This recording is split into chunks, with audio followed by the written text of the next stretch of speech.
Tant qu'on était dans une société fordiste, très structurée, très cloisonnée, avec des rythmes collectifs et récurrents, on était dans ce qu'il est convenu d'appeler du métro-boulot-dodo. Dans ce métro-boulot-dodo, on a des itérations qui sont constantes, les mêmes, tout le temps. Et du coup, le transport se confond avec, plutôt le déplacement se confond avec le transport. Plus on avance, plus on quitte ce champ du Fordisme, plus on rentre dans ce qu'on peut appeler le champ des agilités, ou plutôt de la flexibilité. Si on parle du monde du travail, on pourrait dire qu'aujourd'hui, on a glissé d'un modèle de productivité fordiste à un modèle de productivité flexible. La capacité des gens, des travailleurs en l'occurrence, mais ça retentit sur toutes leurs composantes du quotidien, à s'adapter, elle existe depuis toujours. Aujourd'hui, elle est infiniment plus sollicitée parce que les évolutions sont infiniment plus rapides. La révolution de la productivité dans les entreprises amène de plus en plus à solliciter ces agilités.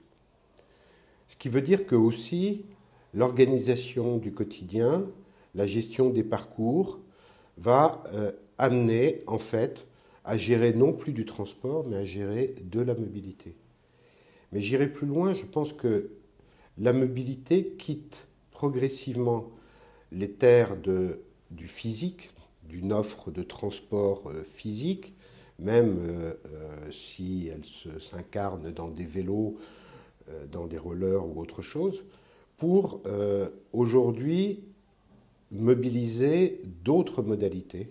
Et on peut parler d'une mobilité numérique, mais on peut parler aussi d'autres types d'agilité pour répondre aux exigences du quotidien. Donc on est aujourd'hui dans une transformation des comportements très largement déterminée par le monde du travail, mais pas que, et qui affecte la pratique, bien évidemment, des moyens de transport, mais qui affecte surtout l'architecture du quotidien. C'est d'abord une question de temps, parce que ça va être une question de rythme, ça va être une question d'organisation, ça va être une question de synchronisation, ça va être une question de multitasking, faire plusieurs choses à la fois.